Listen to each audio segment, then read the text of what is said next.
Hello YouTube, this is 2cent back with my 2 cents on Echoes of Mana, and I just wanted to give you guys a little bit of a what to look forward to video here. I know I've seen some people kind of like depart from the game, playing some other big games that have come out, and that is, great. I know there's a lot of great games coming out, fine. But I think Echoes of Mana don't write it off yet, don't uninstall yet. There are some great features I think that are coming to the game that we can already see some of them partially implemented, and I just wanted to showcase some of those just so you are aware that they're there. That I think will just add some interesting kind of game mechanics for us outside of what our normal, already baked in sort of system is. So I don't know if everybody's noticed, but if you look over at your party screen, down at the bottom left, you have this little area called trophies. And if you click the little toggle button here, you see it kind of toggles between a trophy and like a title name, and then it says no effect. So let's look in here. If you come in here and you can just pick whatever kind of title that you currently have and put it on. But you see over here it says no effect.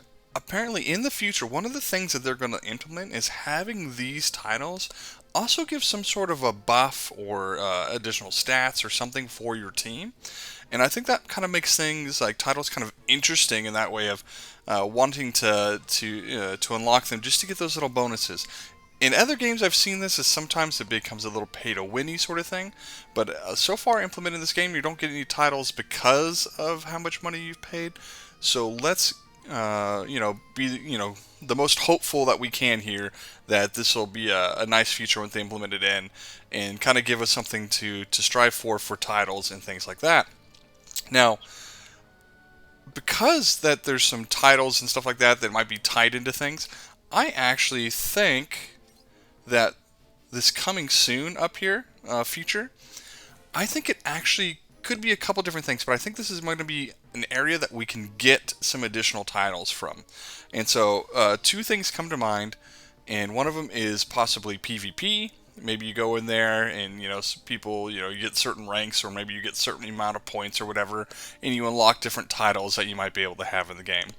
A lot of people love PvP. I'm not normally one that cares a whole lot about it, but a lot of people do. So if that's coming, great. That'll give somebody else to kind of work towards, and then we can see some more interaction between certain units that might make some of them better or worse, in that regard. And so that would be kind of interesting to see people playing around in there. But also, I think another area that it could be is a guild feature that feature systems where you kill guild bosses and stuff like that, and perhaps we get guild titles. Killing some, your guild's able to take down this, so everybody in the guild gets awarded a title. That might be a nice, cool, interactive feature between you and your, friends that you make in the game and hop into guilds and stuff like that. That is actually the feature I am hoping gets implemented here, and we'll just going to have to wait and see. Now, one of the last things I wanted to talk about today is also the weapons. You see that they just added a weapon for Kildrick, and I don't have him, so I haven't been able to farm it. But if you look in here, you go to your character screen, you go to this little swap button, and it says you can change weapons. This one says Devil's Edge, and so what we've been getting is crashes when we try to put these on, because I think they're actually meant per specific unit. And I think what they're trying to do here is they're going to be able to add in different sort of power buffs and adjustments to specific characters based off of when they release kind of like weapons for them. It'll be really interesting to see when they come in. Somebody's going to have to let me know if the Kildrick weapon actually has stats attached to it, because if you look over into our detail page here, on the far right, it actually has a spot for weapons. And so I kind of wonder, like, at some point in the future, they're going to implement these weapons that actually have stats attached to them, and that's going to make them really cool.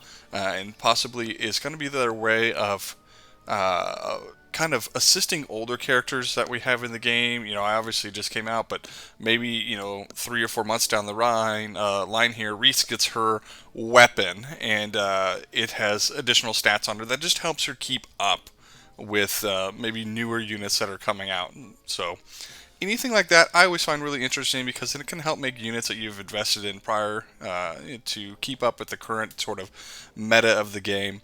And I am just all for that. I'm, pretty much excited just to see some additional sort of gameplay loops or things like that come into play here. These weapon stats just give us something else to kind of work towards.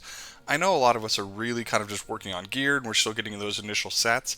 But I am, looking at it as okay. We're less than 3 weeks in, and we're kind of already done with content, and we're working on this, the gear. What's another 2 weeks going to look like? So I am really looking at these things and saying, okay, is this going to be something that when they get implemented will be another gameplay loop for us to work on? And I think they will be. And I'm kind of interested to see how they will be implemented, if that is something that is resource driven, such as like our energy, or if it's going to be something like the item world for anybody who's played Disgaea RPG. That would be neat to be able to take our weapons over there and maybe we progress our weapons over there to get the stats that the characters will be able to use on them. Something that we get some gameplay time, some grinding time, but and then it also doesn't prevent us from doing the other things in the game that we're already kind of doing.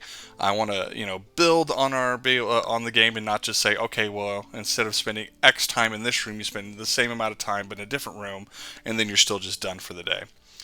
So hopefully some of these features, that are already here, that we already know about, is enough to kind of keep you kind of at least your interest peaked in this game, to keep coming back to it. And because I really think they have a good base game here, and I think going forward, I think we have just many more hours of fun play experience, and let the game kind of breathe and develop here. All right, thank you everybody, and that's been my 2 cents.